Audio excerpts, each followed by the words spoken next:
A warm welcome to the show. My name is Sydney Winston. Today we're going to start a first in a series. A warm welcome to the show. My name is Sydney Winston. First in a 36-part series, a lecture series on evil. The lecturer is Dr.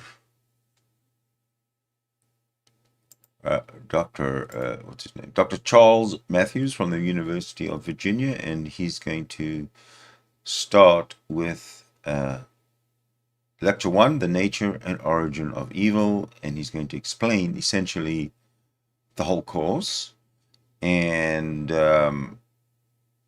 each lecture is probably about 30 minutes. And there are 36 of them, so I think I'm going to concentrate on this series just to get it sort of on the record in the books and out there for discussion. At the end of every one of these lectures, I will open the room, a hangout room for discussion of the topic or anything else. It doesn't really matter. But the main thing is to get these lectures out there.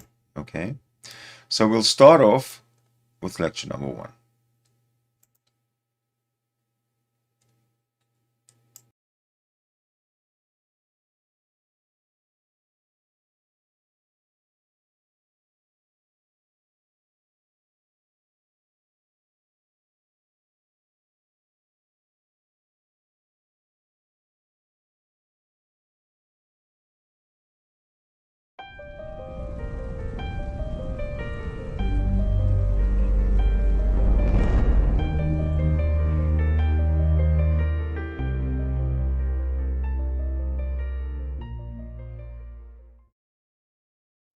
Hello, I'm Charles Mathewes.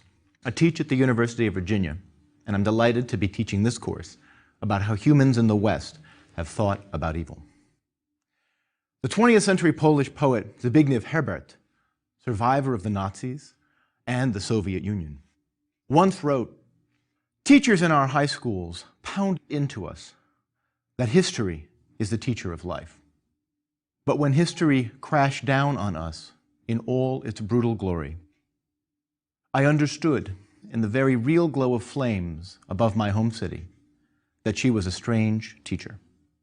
She gave to the people who consciously survived her, and to all who followed her, more material for thought than all the old chronicles put together, a dense and dark material. It will require the work of many consciences to shed light on it." This is our task: to shed light on some of the most profound questions of human history, and most fundamentally, the question of the problem of evil. Herbert was no little intellect. He was one of the most powerful poets of Polish writing, world poetry for that matter. His poems were used as anthems for the Polish Solidarity movement in the 1970s and 80s. And in fact, we'll be looking at some of his own work later in the lecture course, near the end. He's a remarkably far-seeing thinker. The passage in particular that we just read is powerfully brooding. Consider it for a second. What does it mean to call history a strange teacher? It means that it's cunning, that it teaches by indirection, by surprise, by pain, not by direct lessons, clearly and lucidly articulated by school teachers at the fronts of classrooms, and readily digested by attentive students sitting neatly in rows. What does it mean to say that the material it gives us is dense and dark? That language suggests it's more than merely grim or merely savage, that it's something that is very difficult to understand, requiring serious effort from many people, working in many different ways. Among these people are you and I. And in these lectures, this is our task: to shed light on some of the most profound questions of human history, and most fundamentally, the question of the problem of evil. Now, particularly in the last 100 years or so, thinkers have made repeated attempts, directly and indirectly, to come to grips with this question. Hannah Arendt Another thinker who we'll be looking at later in these lectures once wrote that the central problem for post-World War II intellectuals will be the problem of evil. But it didn't turn out that way. Thinkers of the era didn't spend much time thinking about human malice and the suffering it creates at all. Such a head-in-the-sand attitude is not unique to thinkers in the post-war era. Arendt's point, after all, was an implicit criticism of those pre-war intellectuals who had not taken seriously the challenge of human evil, telling themselves that surely World War I had convinced humanity that savagery of that sort was never a suitable strategy. And of course, World War I came as a near-total surprise to thinkers as well, who had imagined that such savagery as was unleashed in that conflict had been carefully bred out of or civilized out of Europe, at least Europe at any rate, by the long peace of the 19th century. Indeed, we don't have to look deep in the past for this pattern. The same thing was happening in the 1990s, for those of us whose memories go that far back. The habitual avoidance of evil suggests something important about thinking about evil, namely that it is difficult and painful work, and much of the time we would rather spend our energies avoiding thinking about this problem rather than confronting it. So if we don't discipline ourselves into thinking about it, our mind will gradually drift away to reflect on other things. If discipline and focus are what we need, that is what we will get in these lectures. This lecture series looks at how humans, especially in the West, over the past 5 millennia, have thought about the origins and the nature of evil.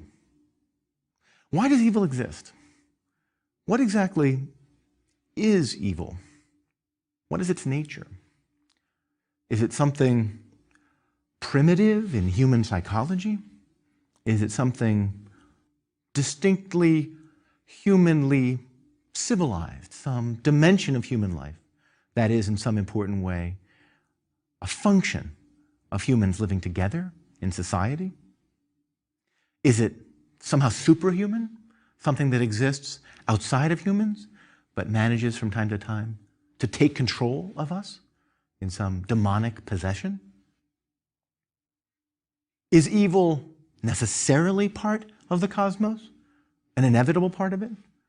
Or is it somehow something that we created and thus can, in some way, possibly constrain, manage, reduce, slowly let wither away back to nothingness? And how should we live in the shadow of evil, however we conceive of it? These are the questions we'll see these thinkers and these texts asking and attempting to answer. To begin with, let's try to offer a provisional definition of evil. This is complicated, so bear with me for a second here. Let's say that evil is something that is not just against the moral order, something that's not just wrong, however you construe that moral order, but intentionally and willfully against that order. The evil, that is, has a dimension of willfulness and rebellion.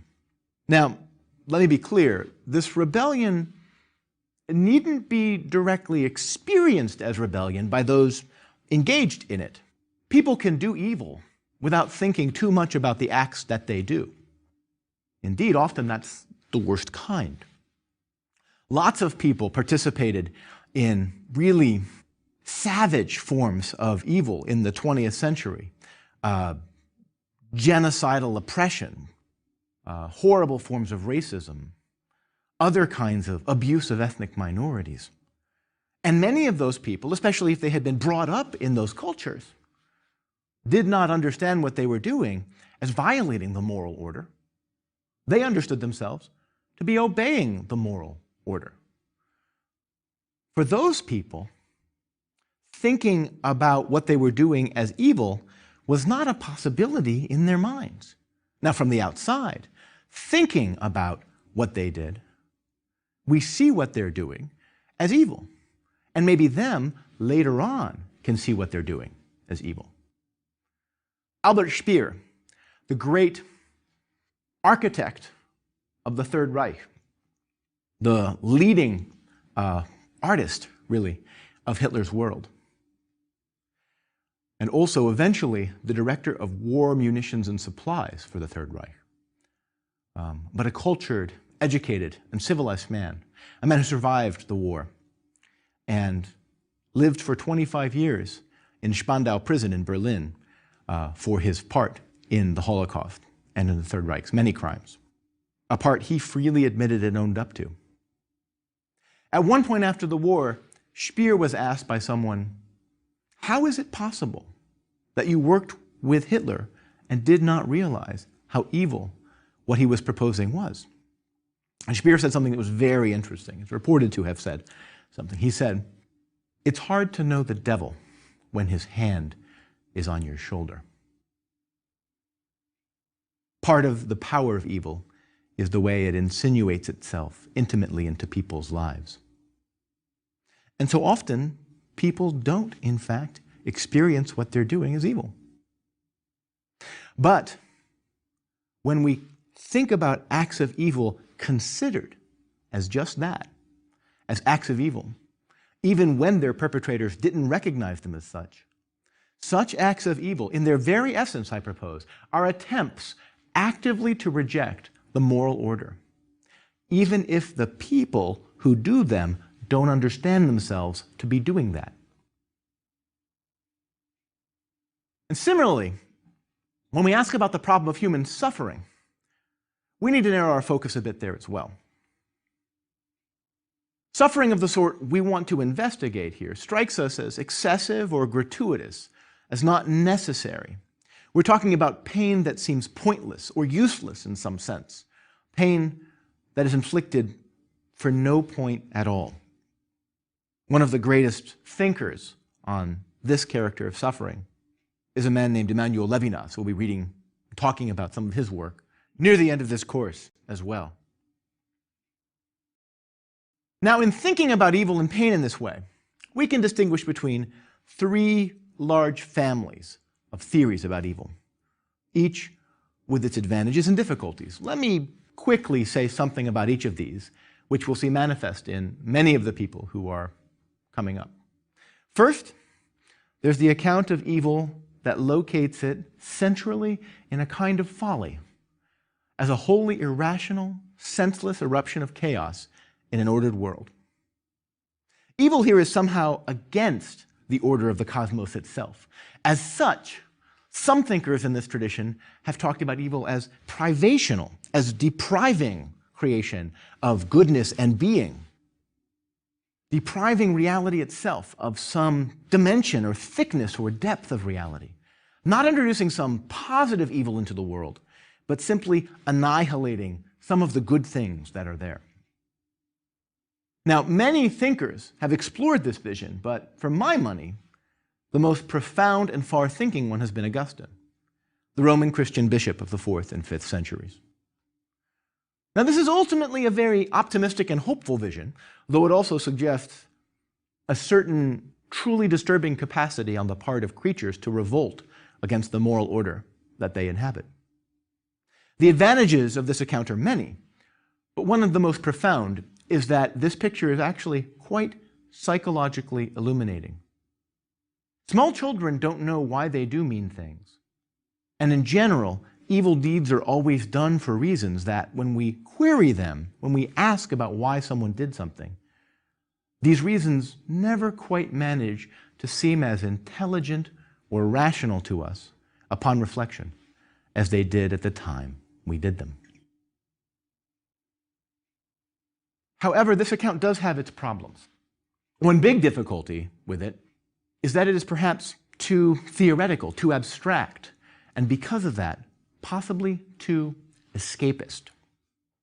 After all, while it may be very metaphysically reassuring to talk about evil as the absence of being, it's not clear how that idea helps someone confronting a killer or someone trying to think about the vast scope of evil and genocide in the century just past. The very theoretical profundity of the account, that is, may lead it to be a little distant from practical application. And this gets to a second challenge for this view, one that is experienced, one that is encountered really as a practical challenge, and then reaching out from that practical challenge to really threaten the very theoretical core of this interpretation of evil. And that challenge is this: can this picture really account for the positive power of evil, its demonic character, the way that evil sometimes has a terrible sincerity around it? It's hard to see how you can talk about a Rwandan genocider, that is, one of the people who was involved in the genocide in Rwanda, how you can talk about a genocider swinging a machete, or even an ordinary criminal in an alley, as somehow absent of being. The problem with both really seems to be that they're all too present. So this picture has some insights, but also has some challenges to face. A second view does not see evil as essentially against the cosmos, opposed to the cosmos, but rather sees it as fundamentally part of the cosmos itself, part of our natural makeup. On this naturalist account, which prides itself on its cold-eyed realism, evil is simply one of the energies that we must acknowledge and rein in as best we can. Thinkers who fit roughly in this picture would include the Greek historian and political thinker Thucydides, perhaps the philosopher Aristotle, some thinkers in the Jewish rabbinic tradition, and some modern thinkers like Friedrich Nietzsche and Sigmund Freud. The insight of this view is paradoxically how it helps us to domesticate evil, as it were, precisely by rendering evil somehow part of our natural character. It does not appear here with any satanic magnificence or with any kind of alienated theological aroma. It's really a part of our world. And that very grim thought that evil is, in fact, all too human can become, if you think about it aright, these thinkers propose, the source of some real hope. For if evil cannot be defeated or driven out of our world totally, since its home is our world, at least we are facing a struggle with a force that is nothing other than ourselves. It's a force that is human-sized. Now, the difficulty here is that this view's hope may seem finally inadequate to some people. After all, what is the hope a hope for? That we can hold off evil for the moment? That seems unlikely to mobilize enough energy for us to do much more than resist it at the instant that we meet it. To do more, to really confront the roots of evil, it seems like we need other energies that can drive us forward. Furthermore, this account's cold-eyed realism may hide the way that it suggests to us, it insinuates to us, that evil may not be as terrible as we experience it as being. That is to say, by talking about evil as natural and by domesticating evil in this way, we are offered a comforting disillusionment of knowing that the world is not as bad as we maybe thought it was. It might be a harder world, but it's not as terrifying, these thinkers are saying. But what do we do with our experience that some of us have had, and all of us can imagine having, of encountering evil that seems not to be so domesticated?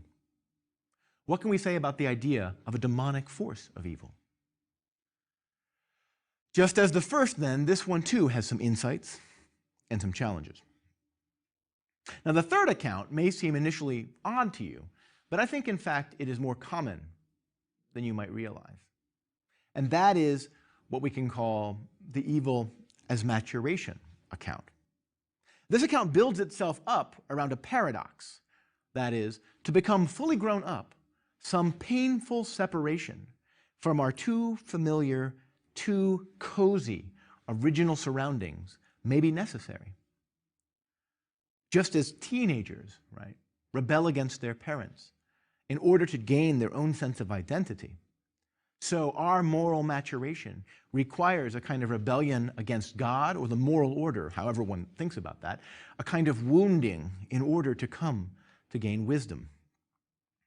This is a very old theory of evil. The Greek Christian bishop Irenaeus of Lyon in the 2nd century of the Common Era and the 19th century German philosopher Georg Wilhelm Friedrich Hegel offered accounts of this. And I propose to you that, in fact, this account today is quite common. The advantage of this view lies in the way it captures a certain dimension of evil's reality. Certainly, it's true that some evil is clearly a matter of trying to lash out at the world in misconstrued anger at it. Certainly, sometimes people try to gain a sense of their identity by estranging themselves from the too comforting confines of the world that they presently inhabit. But the disadvantage of this view lies in what we may call its partiality. It may be right that some evil turns out to be for our edification. But all evil? People who talk about this view talk about the world and the world's sufferings as a veil of soul-making, right? A site wherein we are taught to become human beings. But there are lots of people in the world whom evil doesn't ultimately help grow up. There are lots of people in the world whom evil stops before they grow up. For those people, it seems this account is not just cold comfort. It might be actually obscene. But we're not only interested in these theoretical insights. We're also concerned with the practical advice recommended to deal with the challenge of evil in the way that these thinkers construe that challenge. In other words, it's not enough to know how exactly someone theoretically talks about evil. You have to see how that theoretical picture of what evil is and how it relates to humans interlocks with a set of practical proposals about how to respond to this reality. The practical and the theoretical are actually two sides of the same coin, and changes in one's formulation affects the other's formulations. So you have to understand both to understand either.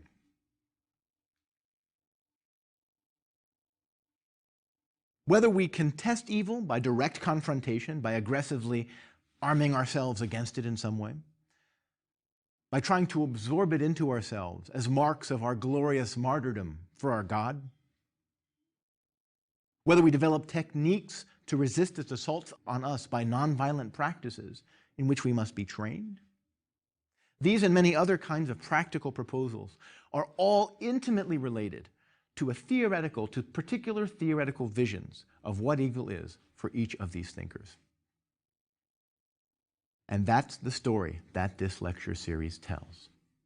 The attempt of human thinking in the West to come to terms with the full reality of evil as it presents itself to us in our lived experience. Now, let me say something about the overall story we'll be telling in these lectures and note some of the highlights of what's to come. Roughly, we're going to look at and tell the story of how a series of accounts challenge one another and are challenged by the realities they confront and that provoke them into thinking about evil. We're going to start 6,000 or so years ago in the ancient Near East with some of the oldest stories we have in human history. We're going to work our way through the scriptural heritage of the Hebrew Bible, an Old Testament for Christians, and the Christian New Testament. We're going to look at Greco-Roman classical thought, attend to all three Abrahamic traditions' ideas about evil as they were formulated in those traditions in late antiquity and the Middle Ages, move into the Reformation, the Renaissance, and the Enlightenment, and culminate in the modern age, ending with the 20th century and our recent struggles with evil, including 9/11 and beyond. Now, throughout the course, we'll not only study a series of philosophers and theologians on these matters, We'll also offer many examples from history, literature, religious scriptures, and mythology in order to make clear some of the more abstract distinctions of philosophers and theologians, and also to challenge those abstract distinctions.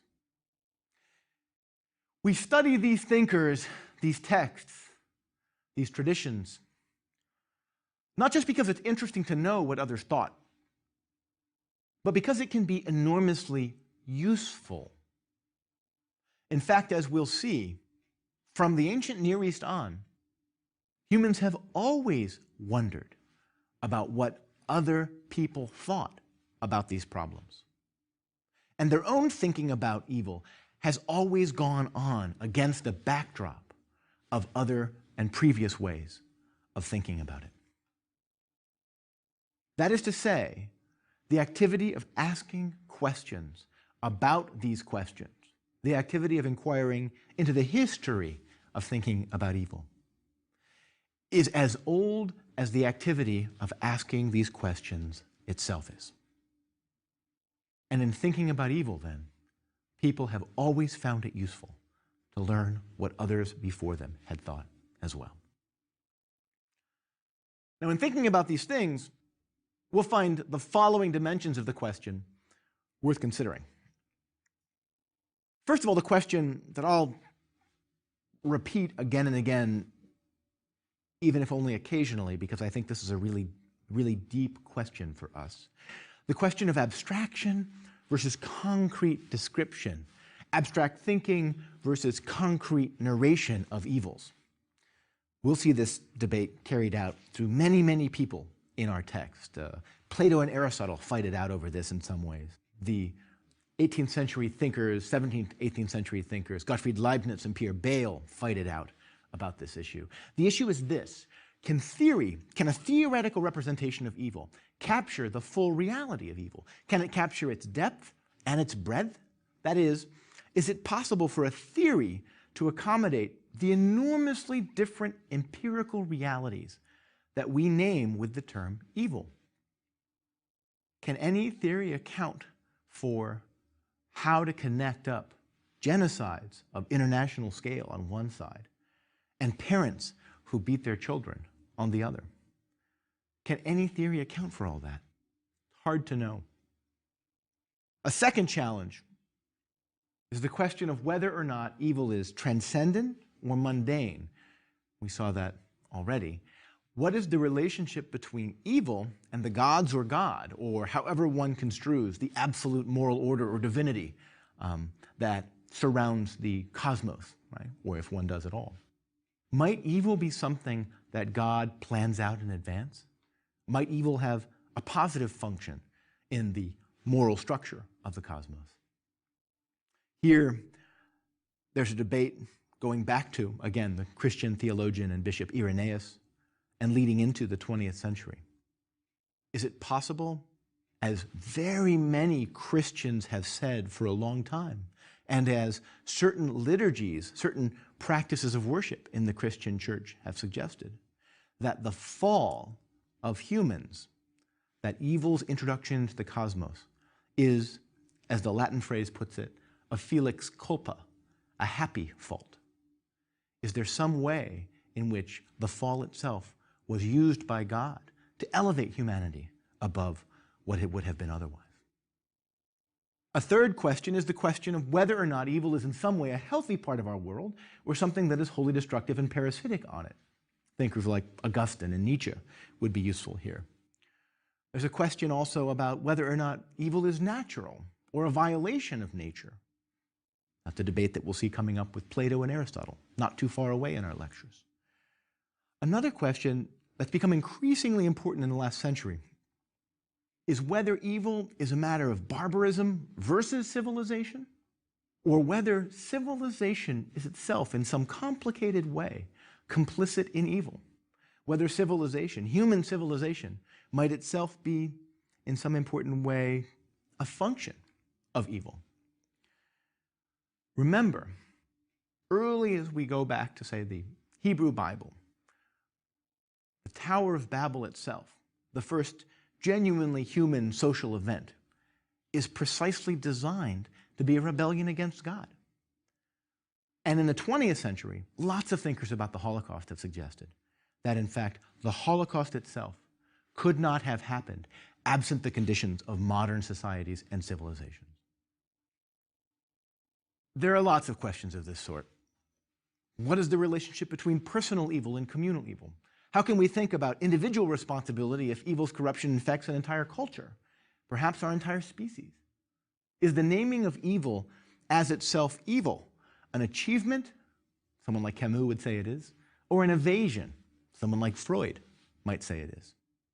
And most fundamentally of all, is any of this questioning, any of this theoretical activity, really helpful in our attempts to inhabit a world filled with evil? Or are we just sitting in our armchairs, enjoying ourselves with frivolous mental diversions?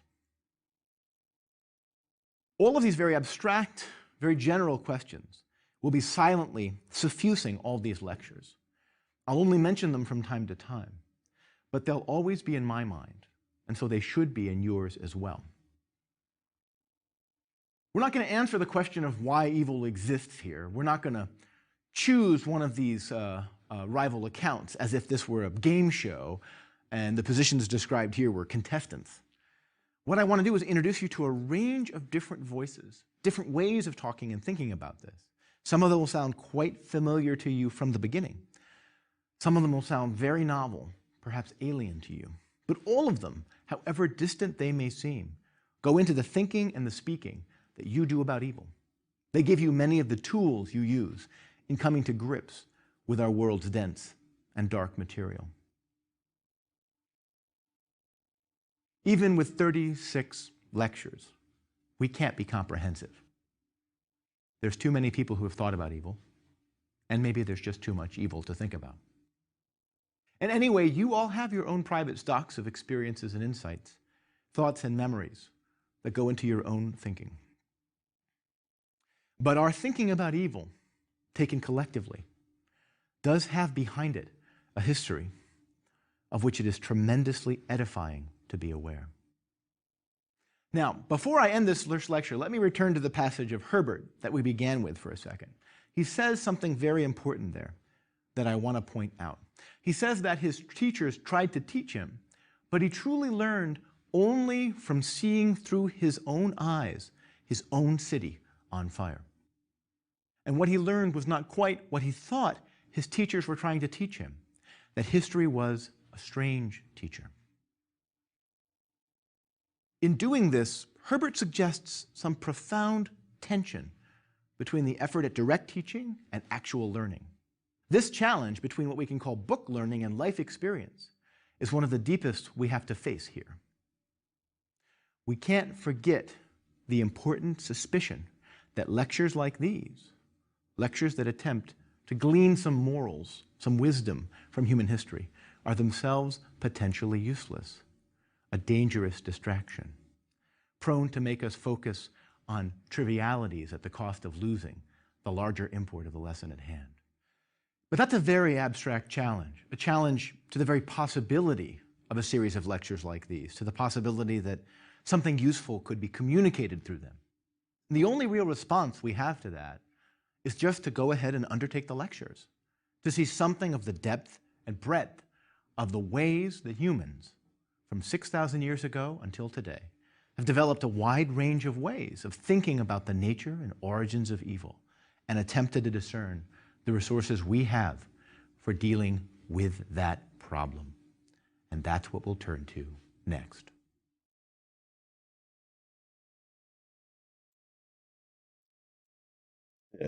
Oh, yes. There you go.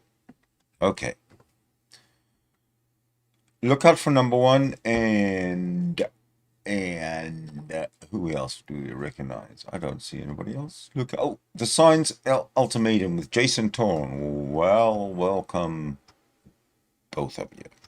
You get oh yeah. Hold on a second. I'm going to open up the room. The whole idea here at the end of each of these lectures is to open up a room.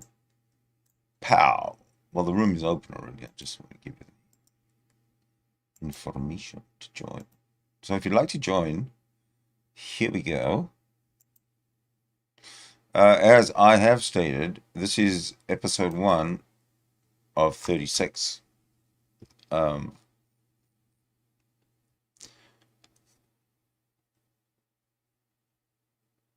36 lectures on evil. So, and like he said, the range of thinking will start from way back when evil was not really thought of much, and then goes through the sort of the biblical era where evil again was not thought about very much, and then he will progress through the modern philosophers who have their opinions about evil, which I'm unfamiliar with, so I'm looking very much forward to actually learning about evil after the evil that's kind of been indoctrinated into our heads through the Bible thing. Well, you don't really need a camera there to look out. You just need a microphone.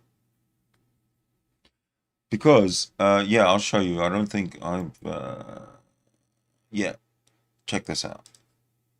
Check. See? Oh, you can't see. But look, I am not on camera either. Evil is a big problem for believers, and I 100% agree with you. 100,000,000% agree with you. And that is why we need to dash them, crush them where they stand.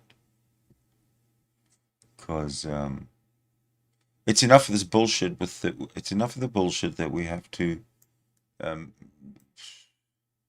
tolerate with these Christian cunts. I've had it. I'm had it with them. They're done. My books. They are done in my books. You know what I mean? Done. Like dinner, they're done. Dinner. Done. So you guys can come on in. Oh, you know what I should also do? Is if you don't want to join by listen to me. Okay, here's the deal. If you don't want to join through the Google Meet app or chat link that's on the top of the chat box, you can join by phone. Pretty sure. Oh, there we go. Check this out. Boom. Can you see that? Aha. We have a joiner.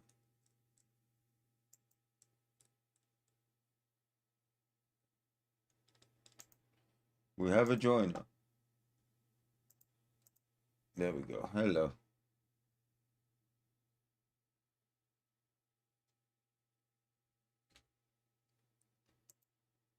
Now change everything else around again. Right. Ah, there you are. All right, cool. There you are. How are you, man? I haven't seen you for a while. Yeah, you've been broadcasting like crazy. You know what I mean? It's me driving my riggedy ass lorry, and you broadcasting like hell. Are you watching me while you driving? Don't Of say you course. are, because you're not supposed to. No. I can listen. Oh, you I don't listen. interact. Yeah, but it's my body language that people watch. It's the captivating. Shut up. But good to see you. Yeah. Yeah. So the deal is, every one of these 36 lectures will be followed by some kind of a discussion about the lecture or whatever. That's what I'm going to be doing. See how it works out. I mean, it's going to be a 36 episode disaster, or it's going to be one for the record books. I don't know. We'll see. Am I missing something here? On my meetup side, I just see my logo. A meetup? What do you mean by your meetup?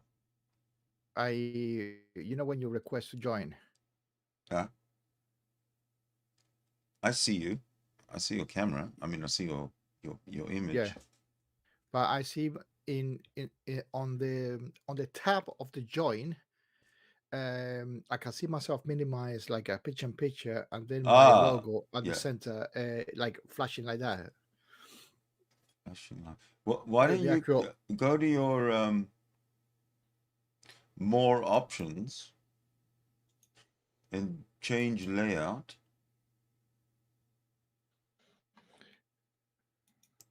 See if that fixes it. change layout. Yeah. Spotlight. Tile. Sidebar. I know. I need to check this. Also, I'm not quite sure what your issue is. It's on your screen, right? Right. So this is the problem of evil. Yeah. You have an issue on your screen which you can't figure out. No, it's fine. I mean, And it's an evil thing, right? Yeah, tempting evil. Tempting evil. Yeah.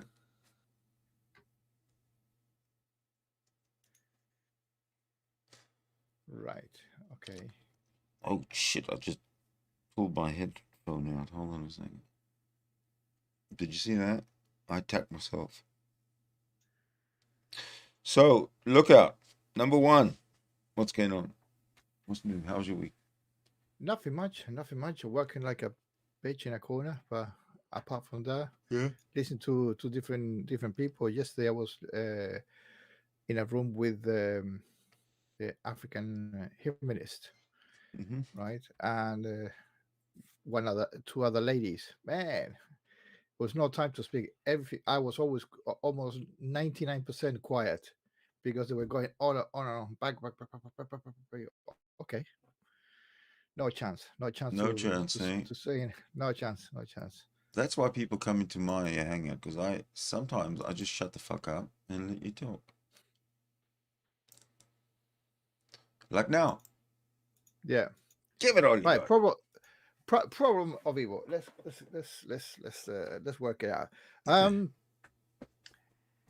It is. I think it is the problem of evil is like. Well, let's define tool, evil. Anything that is a wrongdoing By humans. Well, no, not really by human, because What? if a god sends a bear to maul a few kids, that's evil, right? Oh, So it's yeah. relative. Oh, that's evil. Exactly. That's fucking evil. Yeah, but that's a story, and that's indeed. yeah. But if we're gonna summarize it, yeah, it is defined as a wrongdoing to a person, intentionally wrongdoing to a person or people. Yeah, that's it. Yeah, okay, I agree with that. Yeah, No, I'm with you. yeah. And Whoever that isn't does it, as listen. There's Black Poodle. I want to recognize in the side chat. Black Poodle. He says she says, evil is a big problem for believers, and it is a huge problem for believers. In fact, it's a problem that believers cannot overcome. mm-hmm. They just can't get around it, other than by making up some insult towards the people who ask a question about evil to believers. God is incomprehensible. God is an incomprehensible one. We all understand that. They can't argue with that. So they have many huge problems with their way of thinking, with the ideology that does not allow them to enter the modern age in 2022 with any credibility. Right. That's because at the beginning in Christianity or even Judaism, the concept of evil was us. In the beginning, we fucked up for some reason. So the idea to get rid of evil was for his son to come and fix the fucking problem. He came, he died, however way, and allegedly he resuscitated, however fucking way, yeah, and is supposed to cure the problem. It didn't. So they now further along in time, they had to fucking fix the problem, fix the narrative, yeah, to suit the situation, right? And the problem evil is one of the things that they cannot, right? Because the old man said, I'm sorry, I fix it. I send my son, and everything would be jolly, right? So it isn't. He fucked up. Now we know, but because there is still carry on evil, there's a clear demonstration of the lack of a deity, or a lack of existence of a deity, or deities for that matter. Simple. It's not rocket science. No, you nailed it. Thank you. So now I don't have to watch those 36 lectures. Shit, sorry, my bad. No, but seriously, I mean, because he said, "Oh, he got all throughout fucking society." Oh, stop the fuck down. Yeah, I mean, don't sugarcoat the evil. Yeah, the evil is simply people's wrongdoing against others. Yeah, for either benefit or for ill will. You fucking name it. Doesn't matter. Right? It is a human construction. Okay, Absolutely. and you can. The only way you solve it is to control the amount of evil, aka wrongdoing, to other people. That's it. That's how you fucking solve the problem. Not by sending somebody from fucking aka heaven, yeah, to sort out. If that was the case, he fucked up even worse, because he created the fucking problem, tried to solve it, and he didn't. So either he's fucking incompetent, or he doesn't exist, or the sum of both. Well, for sure, it doesn't exist. But yeah, if it doesn't exist, then it's everything. Because it definitely doesn't exist. I mean, there's literally there's no argument about that. Other than, you know, with crazies like Canadian Catholic and Darth Dawkins and nutcases like Nephilim Free, you know, praise I am, Jill is Lord, all this kind of stuff. The sad part is that these plonkers have to use philosophy to justify religion. That's ridiculous. Right? It's ridiculous to use. They use philosophy not only to justify religion, they use philosophy to justify God. They say, well, you have to argue with us on a theological level if you want to talk about God. You don't understand theology if you reject God. All this kind of bullshit. But they cannot do it theologically because there are flaws there. Okay, absolutely, because it was. That's why they get so angry. Yeah, of course, and they got mute powers, right, to get rid of you, right, just to shove you under the rug. Shut the fuck up. Get the hell out of here, because I am always right, like Didi. Yeah, for sure. Yeah. And now you see these few videos that I've seen from Tom Rabbit in reference to Darth Dawkins, right? He's using not just philosophy, but the logic side of it, making syllogisms and all that fucking thing. I honestly think Darth Dawkins is losing his shit. He's definitely on a mental decline.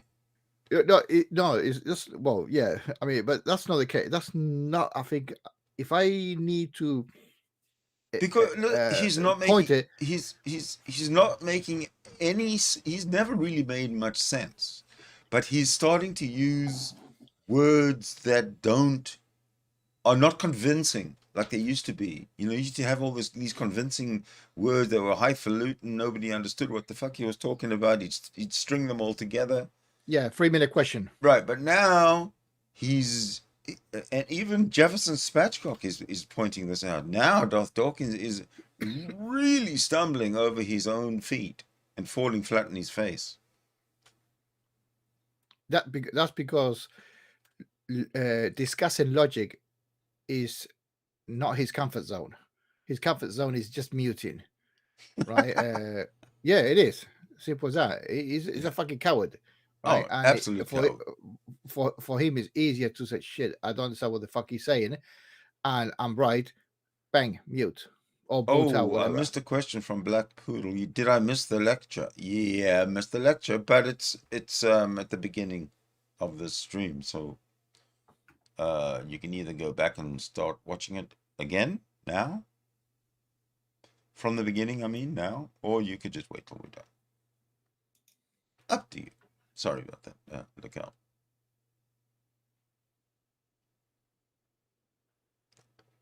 Go ahead. It's weird. On my Meetup tab, Yeah. I've got myself on the thingy and my logo on another screen where it should be you, I guess. I mean, on the live side of it, on the number webpage, yes, we are two together there, right? But Okay. on my tab, like you should have a tab, right? An extra tab where you invite people, right? Yeah. Right. So on that invite, I've got myself, and next to it is another screen with just my logo. Oh, maybe it'll just drop out one of these soon.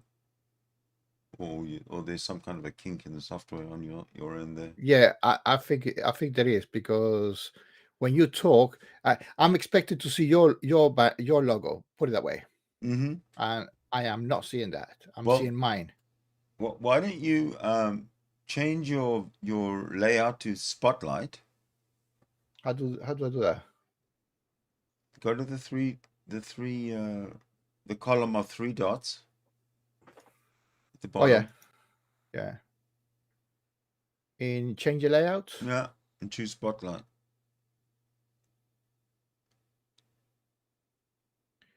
Right, I've got a whiteboard. Change layout. No. Full Yeah, screen. change layout. Yeah, right. So change layout. Oh, Spotlight. Okay. Yeah, that's how I had it before. So, but now I am minimized into one corner, and the thing is, play around with the layout. Play around with the layouts. Yeah, no. But the layout is that you are the one on the top, and my logo is broadcast is my broadcast. My logo is you talking. Your logo is me talking. You got your logo, right? Normally, right? Yeah. And it's got concentric circles going like that. Yeah, giving the illusion when of I broadcast. Talk, I don't see concentric circles coming out of mine when I talk. Oh, good. It's okay. It's just it's weird. Yeah, so good. Yeah. No, I don't. I know what you mean, but I just don't see them now. That's fine. Maybe they changed it. It's okay. Yeah, whatever. Just it's fine. Yeah. You know what? How do you use I'm not comfortable using Meetup. I prefer to use OBS Studio because I can put fucking shit takes here and there. I'm using OBS Studio. Using OBS Studio, and then what? Just give me a brief description of what OBS Studio and YouTube. So my OBS Studio is linked up directly to YouTube. Sure. And then this the room that we're in right now is just another window on OBS Studio. Right. Okay. So in other words, I'm not streaming to YouTube directly from Google Meet. Right. Yeah. I understand what you're saying. No, okay. Now I understand what you're saying. Yeah. You're using Google Meet only. Okay, you're using the StreamYard version to link people, right? But you're using OBS Studio for the actual broadcast. No, I'm not using StreamYard at all. No. I'm comparing StreamYard with Meetup. with meat. Yeah, yeah. Okay. How does StreamYard work? It is only to use for broadcast. No broadcast. Sorry, my bad. I was talking out of my ass. Is the only good thing for that meter has, which is similar to this one, is that it is there to link up other people so you can talk to other people. That is it, right? It's got no special features or anything like that. The only plus advantage is the showing of the text messages, which adds a little bit of value. But we can do that with the text, with the YouTube text, which you are doing, and I've done it before. Yeah, exactly. Yeah, for sure. I can do, yeah. I mean, there's a chat feature in this thing as well, which if I open it up, well, I could show it, but we don't really want to use it necessarily internally, because I like engaging with the actual live chat room. Right. Yeah. There's not much going to happen. Not many people in there right now. But I guess, it's only lecture 1 of 36. The next 4, maybe 5 lectures will be kind of going through the era of biblical and just post-biblical sort of old evil. And then I'll go into the Middle Ages with the Catholics and they're fucking evil, and the Protestants and they're evil. And then they're going to go right past that and into the modern times. Hello, Decepticon Soundwave. How? Decepticon. Oh, Decepticon Soundwave. Come on in and have a chat, because we've missed you so much. And I don't think you've ever met Lookout for Number 1. No, I haven't met that person. No, actually, I don't think we've spoken. So come on in.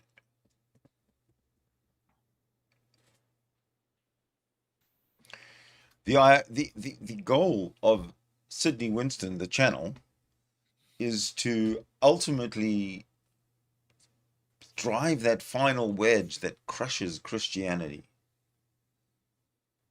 I have a mission. You think I'll accomplish it before you can make noise? Yeah, you can. Well, I'm a little bit close behind, but hey, let's give it a go. I'm kicking the bucket, let's say, and Christianity is still strong. Am I then a failure? No, you are a hindrance. A hindrance, right. but an ex-hindrance, because now I'm gone. Well, obviously, right? People die, people leave. You know what I mean? People get. I know, but I don't know. I want to see the crushing of Christianity. I want to see it with my own eyes. That ain't gonna happen. Oh, so pessimistic. No. Realistic, not pessimistic. No, realistically speaking, realistically thinking, or realistically postulating, like I do. Yeah. I see Christianity crushed. I think what we can see is that more people are opening up, right, and showing their dislike of their previous indoctrination. That's what I can see, without a shadow of a doubt. The Trinity is under attack, specifically by me, because the Trinity, firstly, it's very easy to listen to or to grow up as a Jew or to grow up as a Muslim and accept the monotheistic one God concept. It's very simple. Also, that encompasses a whole culture with the Jew and the Muslim. With the Christians, they've taken the Jewish God, they've taken all the culture away, and they've slapped this human being. It's absolutely 100% ludicrous, absurd to entertain that concept as real in any way. And that's what the Christians have done. And I think that's going to be the easiest thing to undo, to unravel, to make them all look silly. Well, you can start by saying, without going into precise details from Genesis to whatever, it says, listen, the God that you're worshiping, it was a Jewish God in the first place. Show me in the Bible where he got baptized and then changed his religion, his fucking own religion, from Jewish Yeah, he was to baptized Christian. in the Jewish, whatever the Jewish baptism rituals were at the time. Fine, but he's still a Jew. He's a mythical Jew, but he's a Jew. Right. So what I'm saying is, no, I understand. I understand the fairy tale story of that, right? What I'm saying is, show me in the OT or NT where the two characters, daddy and son, however you fucking want to call it, or both of them in the Trinity, when those two assholes change religion. You know, the Trinity is not the Trinity. There's I know four it's not. fucking people in the Trinity. There's God. There's the Father. There's the Son. And there's the Holy Spirit. That's four. Have you ever noticed that? I was gonna make a video, and I still If you look at want that, to make if a you look video at that, about it. yeah. From what's his name? This freaking plunker. Hold on, let me see it, because I've opened a file just Plonker. for this plunker idiot. I love that word. Dickhead. Plonker. Very British. Sorry, my bad. No, what's his okay. name? You're British. Mike Winger. Mike Winger. Mike right? Winger. Yeah, Who's that?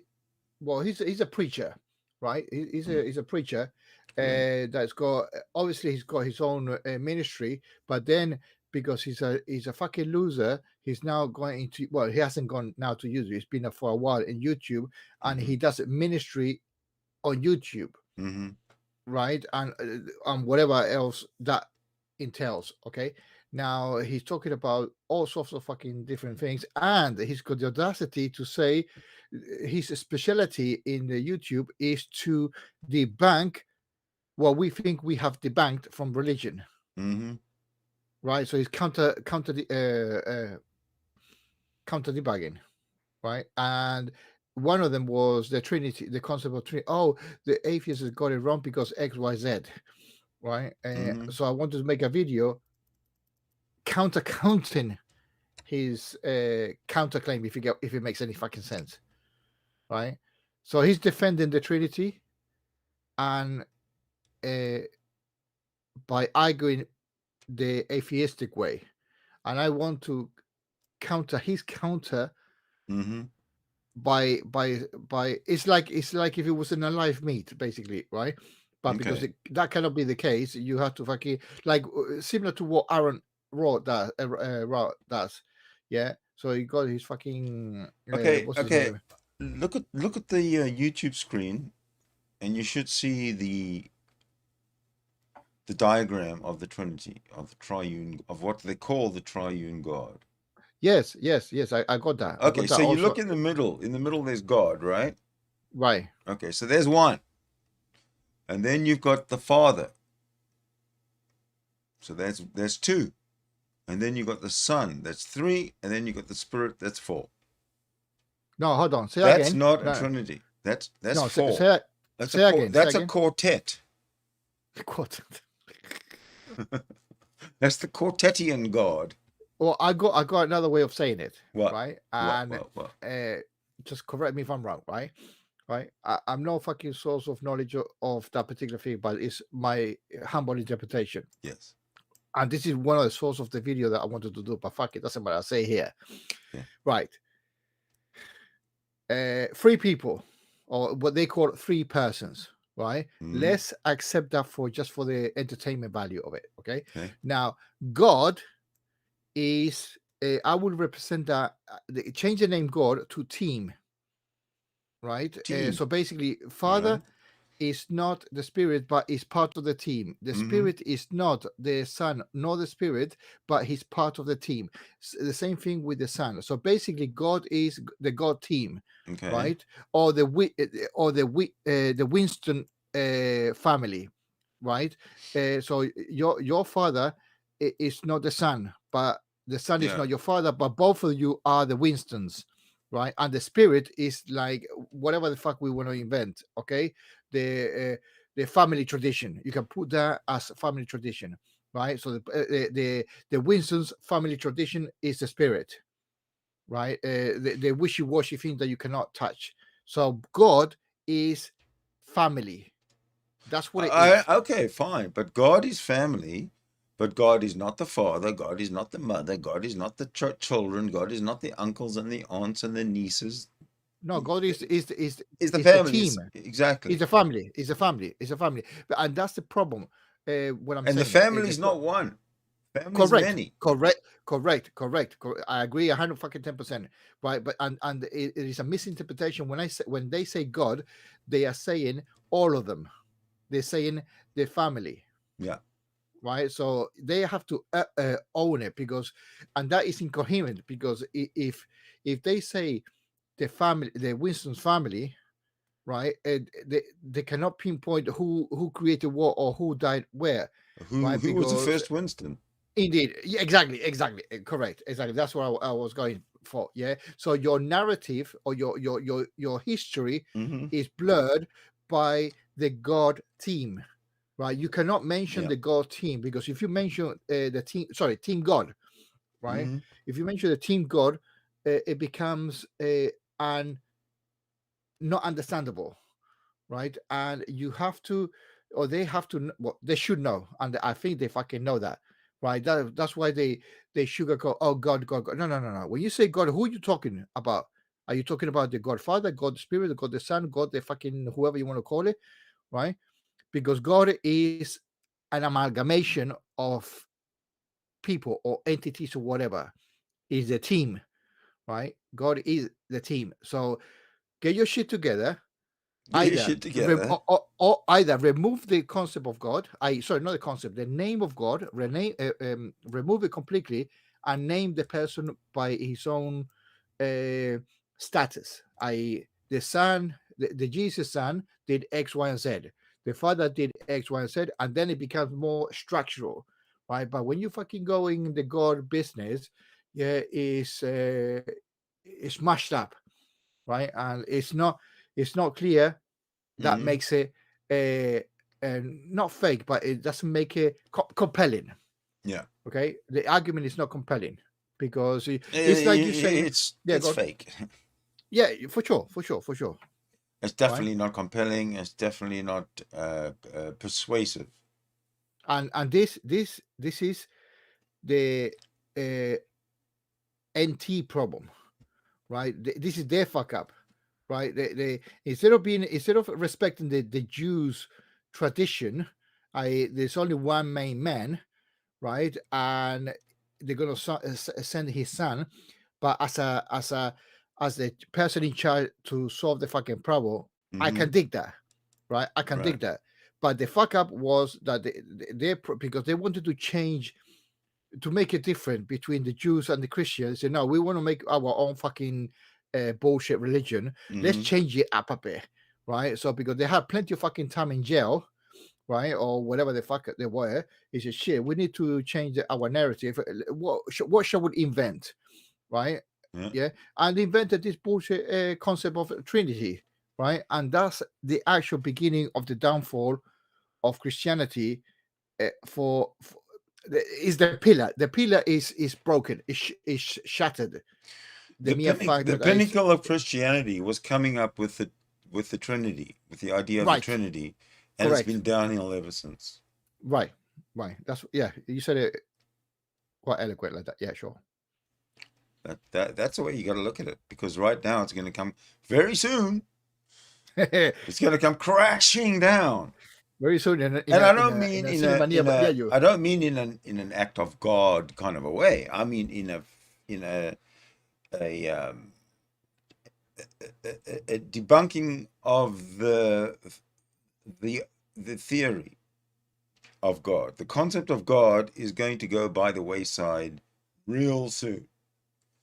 There are, of course, hangers on like Jill is Lord and Darth Dawkins and Catholic Canadian, who are going to, when I say hold on, they're going to hold on to the cognitive dissonance as long as they possibly can until they absolutely 100% get laughed out of town, or just come clean and say, okay, yeah, I was just trolling, or I was wrong, or whatever. If I would put an analogy of how people will change, I would say that the sheep, not the shepherd is the bullshitter telling the story, the preachers, televangelists or whatever. The sheep is us, right? Well, the sheep is the religious person that follow the pricks, right? But what I would interpret, the change will have to be that the sheep have to become the fox, right? The more, hold on, is this for fucking real? I don't believe your shit. That type of thing. That type of a mental transition between being a fucking sheep to being a fox, to being astute, right? To say, no, hold on, let me think for a second. X, Y, and Z doesn't square up in this equation, right? Yeah. I think now, because Cindy Wilson hammered it down to our fucking throats, we should start listening to him more often. Yeah, before the guy kicks the bucket, right? And oh shit. Anyway, yeah. I love the way you put it. Ah, you're so realistic. Fucking right. Yeah, that's good. That's funny. Yeah, but like time, it's seriously, time fucking races along at the speed of light. And that's very scary. I want to do it not off camera, not live, but that's about a fuck it. What's that? In the Hebrew Bible, on the Old Testament, what did the ignorant people listening to the Bible thought about the first 3 days of creation? I.e., what were they in the fucking mind saying? Yeah, God in day one make X, Y, and day 1, 2, and 3 before the sun. Basically, that's what I'm saying. What was in their mind to say? Yes, that was a full day. In day one, they weren't allowed to read it. Remember, it was only the right. I was just only pointing towards that direction. The snake oil salespeople that were allowed to read it and talk about it. Okay, so that makes sense. It makes sense. Makes sense that right. And if you question what I'm saying, hell is the only solution. Oh, before that, you get fucking hit. But yeah, sure, yeah. That's why it's been. I think it has been accepted by fear. By fear, absolutely. Right, and it says, okay, no, this shit is real. And now, what you said, there are very few people like you and me who have chosen to think critically and stand by our own conclusions.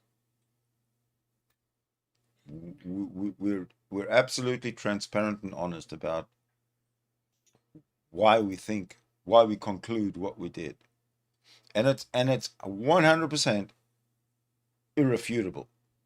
Yeah, and that makes the Christians angry. That's why Jilly's Lord comes in and calls us liberal. Big insult. Yeah, to prove us wrong, prove yourself right. Yeah, demonstrate that it takes one instance of actual evidence. That's it. For sure. Yeah. But still, I'll tell you, I'll be straight with you, right? And to everybody that's listening. Yeah. Right?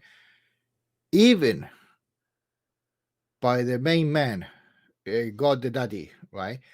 Right, the Jewish God. Let's put the fucking dots on the eyes, okay? Mm-hmm. There's no fucking Christian God anyway. That's bullshit. That's right. So exactly. Yeah, that's an irony in itself. And they got the fucking audacity to say, no, that's not fucking Jewish. God That's is right. no. When they say every time they mention the word Christian God, I go, what the fuck are you talking about, bitch? Yeah, what part of the Old Testament you don't fucking get? Yeah, 100%. I've never really thought about that. When Darth Dawkins mentions the only yeah, ultimate is yes, the Christian exactly, God, but there is no Christian God, right? exactly. Ah, How can you prove the negative? Easy. Dorothy boy, It's not fucking Christian. Dorothy boy, you got another problem. That's a fucking huge problem. Yeah, Huge problem. Not it just the is. daddy, their son.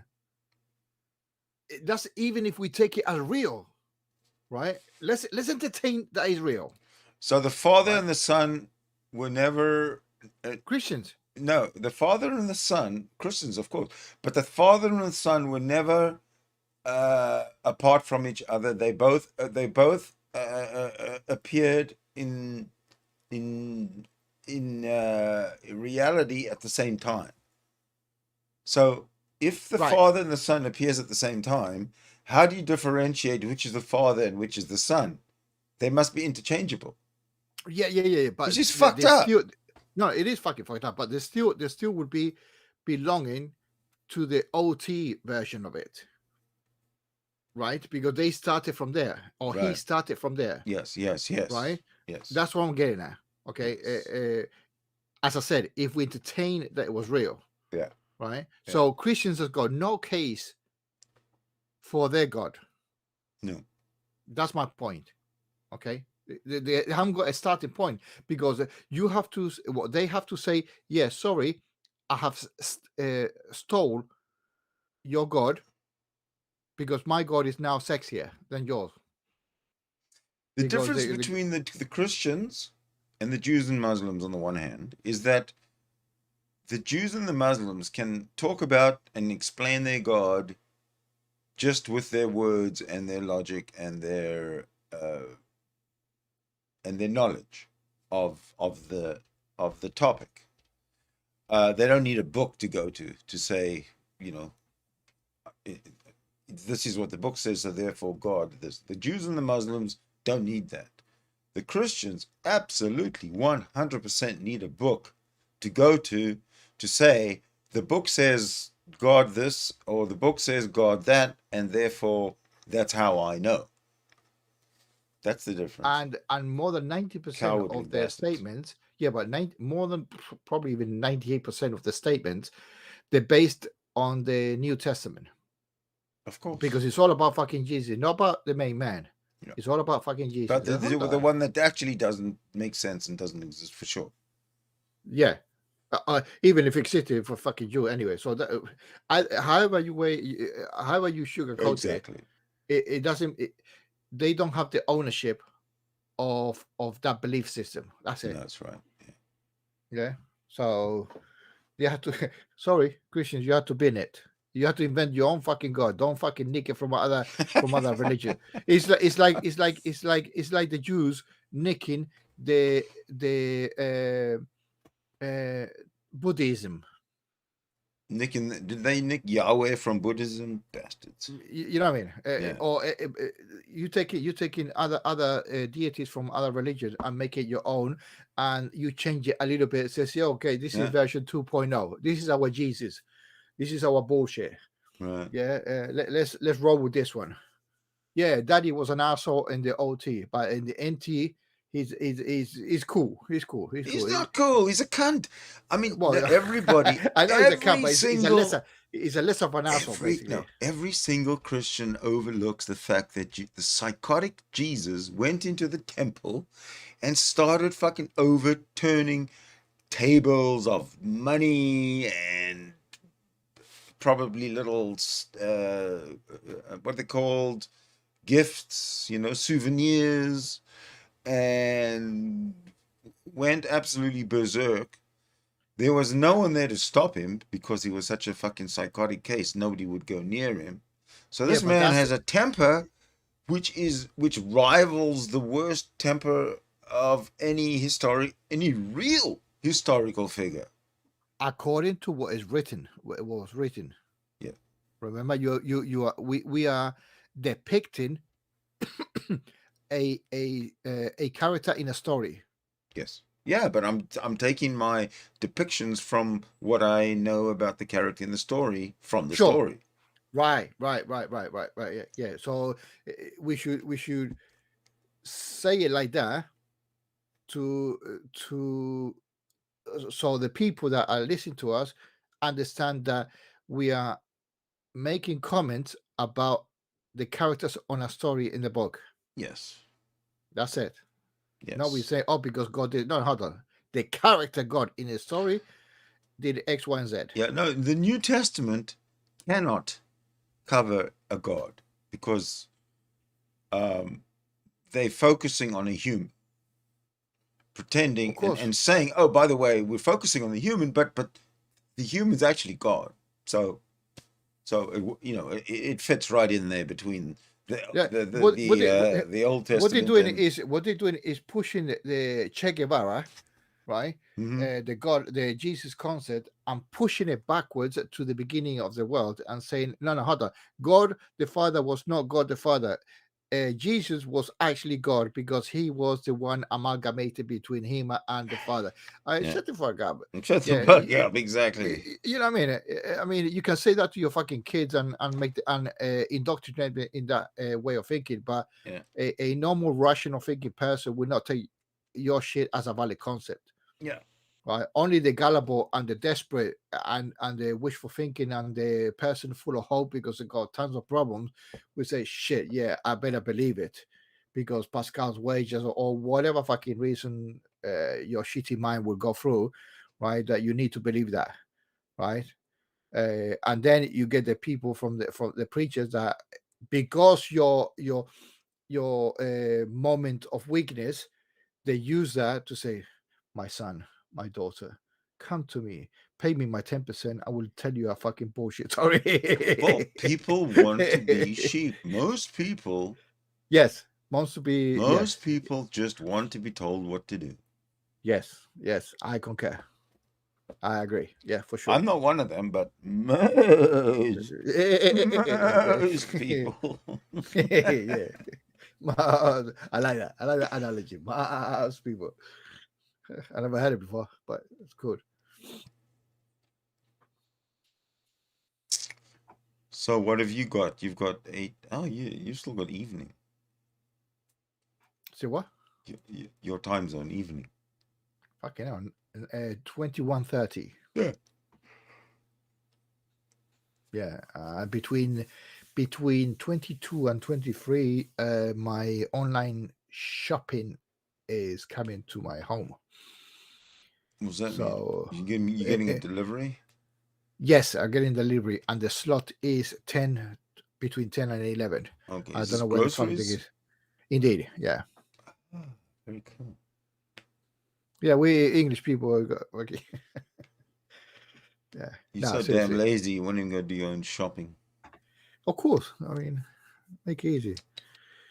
Because if you wait for Jesus to make fucking feed 500 people. Listen, didn't you hear Wesley Curry come in here the other day and tell you that you got Jesus gave you bread and fish and bread on some date in August? He went on and on and on about that. I can't think of anything more disgusting than fish and bread together. Yuck. Well, that's the only thing you got. If you live in a region where the sea is your main source for. Yeah, but nobody mentioned cooking the fish. Well, not many things are mentioned, right? Nobody mentioned cooking the fish. Nobody mentioned baking the bread. Like the fish we know comes from the sea, so you have to maybe if you want to, be a little realistic, yes, you have to gut the fish and clean it and then cook it. But that means that you've got all the instruments and shit available to do all the cleaning and everything. So how can you be so starving?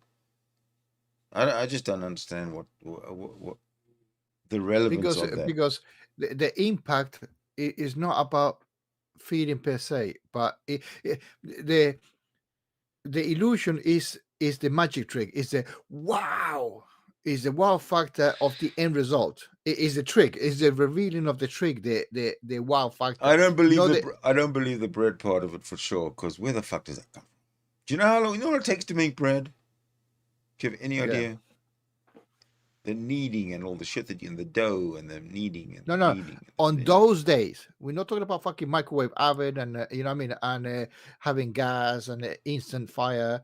Hey, Right? where's the fire come from to bake the bread? If Well, they've they got probably nothing. already. Well, it's not nothing, but people came from different places, and more than one probably have their fucking shit already set up, right?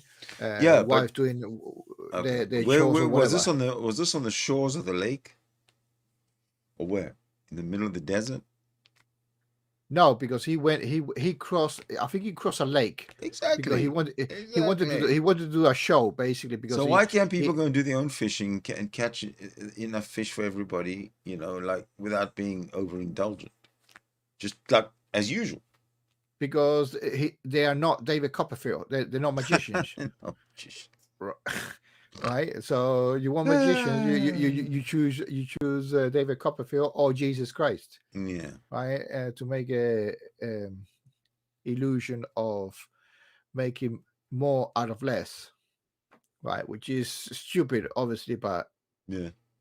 it's the story of power, yeah, of making shit up out of thin air, right? And remember, this may not have happened.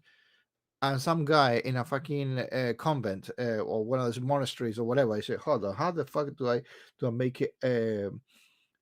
Oh yeah, I know. He ran in the fucking boat because he made a miracle and he wanted to run away from these idiots because he was very fucking tired.